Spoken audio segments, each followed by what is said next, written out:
মুসলমানদের সবচেয়ে বড় দুটি ধর্মীয় উৎসবের মাঝে ঈদুল আজহা বা কুরবানির ঈদ অন্যতম। কুরবানি ইসলাম ধর্মের একটি সমৃদ্ধশালী ইবাদত ও ঐতিহ্য। কুরবানি হল জিলহজ মাসের 10 তারিখ সকাল থেকে শুরু করে 13 তারিখ সূর্যাস্তের পূর্ব পর্যন্ত আল্লাহর সন্তুষ্টি অর্জনের উদ্দেশ্যে নির্দিষ্ট পশু জবাই করা। মূলত এই দিনটিতে মুসলিমরা ফজরের নামাজের পর ঈদগাহে গিয়ে ঈদুল আজহার নামাজ আদায় করে এবং তারপর তাদের নিজেদের আর্থিক সামর্থ্য অনুযায়ী গরু, ছাগল, ভেড়া, মহিষ অথবা উট মহান আল্লাহর নামে কুরবানি করে। বাংলাদেশের অর্থনীতিতে কুরবানির ঈদ বা কুরবানির বাণিজ্য কতটুকু প্রভাব ফেলছে তা তুলে ধরব আমাদের আজকের এই ভিডিওতে। মুসলিম বিশ্বে কুরবানির দিক দিয়ে বাংলাদেশের অবস্থান দ্বিতীয়। এই কুরবানিকে কেন্দ্র করেই প্রতি বছর বাংলাদেশের অর্থনৈতিক কাঠামোতে নতুন নতুন প্রাণের সঞ্চার হয়। এই কুরবানি শুধু বাংলাদেশেই নয়, বরং বাংলাদেশের পাশাপাশি বিশ্ব বাজারেও গুরুত্বপূর্ণ অর্থনৈতিক প্রভাব বিস্তার করছে। কুরবানিকে কেন্দ্র করে কুরবানির পশু উৎপাদন, চামড়া শিল্প, পশুখাদ্য উৎপাদন, লবণ উৎপাদন এবং মশলা বাণিজ্য, পরিবহন এবং পর্যটন খাতসহ প্রায় সকল ক্ষেত্রেই ব্যাপক প্রসার লাভ করে। ফলে এ সকল খাত থেকে সরকার বিপুল পরিমাণ রাজস্ব আয় করে, যার ফলে বাংলাদেশের অর্থনীতি ব্যাপকভাবে সমৃদ্ধশালী হচ্ছে। বাংলাদেশের বিগত বছরগুলোর প্রাপ্ত তথ্য অনুযায়ী শুধুমাত্র কুরবানির বাজারকে কেন্দ্র করে প্রতি বছর গড়ে 50 থেকে 60 হাজার কোটি টাকার আর্থিক লেনদেন হয়ে থাকে। মূলত গরু, ছাগল, ভেড়া, মহিষ বা উট এই সকল পশুই সারা বিশ্বে কুরবানির জন্য সবচেয়ে বেশি নির্ধারণ করা হয়ে থাকে।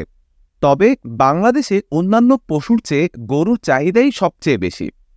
2022 সালে বাংলাদেশে কুরবানির পশুর চাহিদা ছিল প্রায় 1,21 লক্ষ, কিন্তু এর বিপরীতে কুরবানি হয়েছে প্রায় 99 লাখ। 2023 সালে এর চাহিদা এবং যোগান দুটোই বেড়ে কুরবানির জন্য প্রায় 1,25 লাখেরও বেশি পশু প্রস্তুত হয়েছিল। 2022 এবং 2023 সালের পরিসংখ্যান পর্যালোচনা করলে দেখা যায় যে কুরবানির ঈদে গবাদি পশুর কোনো সংকট ছিল না এবং বিশেষ করে সেখানে গরুর যথেষ্ট যোগান ছিল। তারই ধারাবাহিকতায় 2024 সালের কুরবানির বাজার আরও বেশি সমৃদ্ধশালী। বিভিন্ন সংবাদ মাধ্যমের প্রতিবেদন অনুযায়ী 2024 সালে কুরবানির জন্য প্রায় 1,30 লক্ষ পশু প্রস্তুত রয়েছে, যেখানে 2015 সালের আগেও কুরবানির পশুর চাহিদার প্রায় অর্ধেক আমদানি করত বাংলাদেশ। কিন্তু বিগত 4 বছরে কুরবানির জন্য কোনো পশু আমদানি করতে হয়নি। সুতরাং কুরবানির পশুর চাহিদা পূরণে বাংলাদেশ বর্তমানে স্বয়ংসম্পূর্ণ। কুরবানির পশু বিক্রিকে কেন্দ্র করে পুরনো সব হাটের পাশাপাশি বর্তমানে নতুন নতুন অনেক হাট গড়ে উঠেছে। শুধুমাত্র ঢাকা শহরের 2টি সিটি কর্পোরেশনেই প্রায় অর্ধশত কুরবানির পশু বিক্রির হাট জমে ওঠে। তাছাড়া মন্ত্রণালয়ের সূত্রে জানা গেছে, ঢাকার 2 সিটি কর্পোরেশন সহ সারা দেশে মোট কুরবানির পশুর হাটের সংখ্যা প্রায় 3,400টি এবং এর পাশাপাশি বর্তমানে অনলাইনেও কুরবানির পশু কেনাবেচা হয়ে থাকে। 2022 সালে মোট 3,87,579টি কুরবানির পশু অনলাইনে বিক্রি করা হয়। সব মিলিয়ে যার আর্থিক মূল্য ছিল 2,735 কোটি টাকা। 2023 সালে সেটা আগের চেয়ে আরও 5 গুণ বেড়ে গিয়েছিল এবং 2024 সালে এর বাজার মূল্য 3,000 কোটি টাকা হবে বলে ধারণা করা হচ্ছে।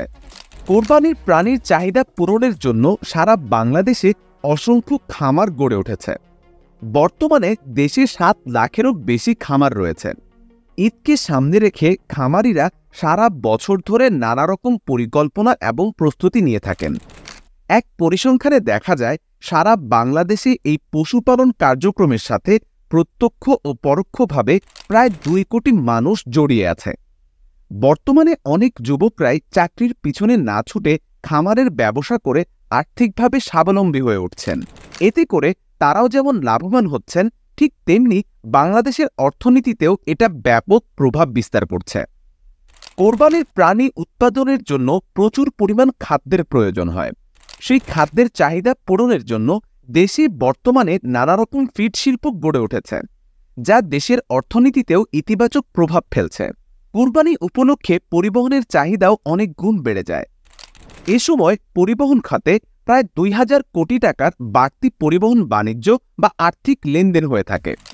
দেশে প্রতি বছর ঈদুল আজহায় বিপুল সংখ্যক পশু কুরবানি হওয়ায় ট্যানারি শিল্পের প্রধান কাঁচামাল চামড়া দেশেই পাওয়া যায়।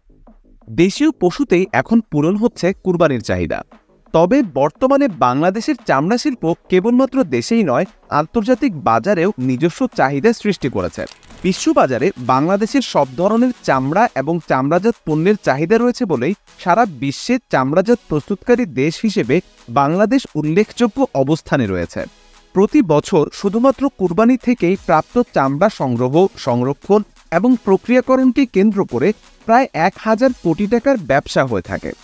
শুধুমাত্র চামড়াজাত সামগ্রী রপ্তানি করেই ২০২১-২২ অর্থ বছরে $১২৫,৫১,০০,০০০ এবং ২০২২-২৩ অর্থ বছরে $১২২ কোটি আয় হয়েছে। বাংলাদেশ ট্যানার্স অ্যাসোসিয়েশন BTA এর প্রতিবেদন অনুযায়ী এই চামড়া শিল্পের প্রধান কাঁচামালের ৫০ থেকে ৬৫ ভাগই এসেছে কুরবানির পশু থেকে। এক কথায় বলতে গেলে কোরবানির ওপর ভর করেই টিকে আছে উজ্জ্বল সম্ভাবনার চামড়া শিল্পের এই খাতটি। কোরবানির পশুর মাংস আর চামড়াই যে শুধু মানুষের চাহিদা যোগাচ্ছে, ব্যাপারটা কিন্তু তেমন নয়। কুরবানির পশুর অঙ্গ প্রত্যঙ্গ, রক্ত এবং চর্বি ইত্যাদির বাণিজ্যিক ব্যবহারও দিন দিন বৃদ্ধি পাচ্ছে। সব মিলিয়ে বাৎসরিকভাবে কুরবানির পশুর এই অংশগুলো দিয়ে প্রায় ১,০০০ কোটি টাকার রপ্তানি বাণিজ্য হয়ে থাকে। কুরবানির সময় কুরবানির পশুর পাশাপাশি লবণ এবং মশলার চাহিদাও বহুগুণে বেড়ে যায়। প্রতি বছর ১ লক্ষ টন লবণের প্রয়োজন হয়ে থাকে, যার ফলে লবণ শিল্পেও বাংলাদেশে ব্যাপক অগ্রগতি হচ্ছে। অন্যদিকে কুরবানির সময়ে মশলা বাবদ প্রতি বছর প্রায় ৩ থেকে ৪,০০০ কোটি টাকার ব্যবসা হয়ে থাকে, যার ফলে দেশের লবণ এবং মশলার ব্যবসাও অনেক সম্প্রসারিত হচ্ছে, যার গুরুত্বপূর্ণ প্রভাব পড়ছে অর্থনীতির উপর। কুরবানির সময় মাংস সংরক্ষণের ফ্রিজের চাহিদা থাকে সবচেয়ে বেশি। দেশে বছরে প্রায় ১৪ লক্ষ রেফ্রিজারেটরের চাহিদা রয়েছে এবং বছরের প্রায় ৩০% রেফ্রিজারেটরই এই কুরবানির ঈদে বিক্রি হয়ে থাকে। ঈদকে সামনে রেখে দেশি পর্যটন শিল্পের চাহিদাও বহুগুণে বেড়ে যায়। এ সময় অনেকেই পরিবার, বন্ধুবান্ধব নিয়ে বেড়াতে যান। আনুমানিকভাবে কুরবানির ঈদের সময় পর্যটন শিল্পে প্রায় ৪,০০০ কোটি টাকার পর্যটন বাণিজ্য হয়ে থাকে। সুতরাং কোরবানি কেন্দ্রিক সকল অর্থনৈতিক কার্যক্রমগুলো পর্যালোচনা করলে এটা স্পষ্ট যে কোরবানির ঈদকে কেন্দ্র করে কুরবানির পশু বিক্রির সাথে সাথে চামড়া, মশলা, লবণ, প্রাণীখাদ্য সহ অনেকগুলো ছোট বড় শিল্প গড়ে ওঠে, যা শুধু বাংলাদেশের অর্থনীতিতেই নয়, বরং বিশ্ববাজার অর্থনীতিকেও প্রতিনিয়ত সমৃদ্ধ করেই চলেছে।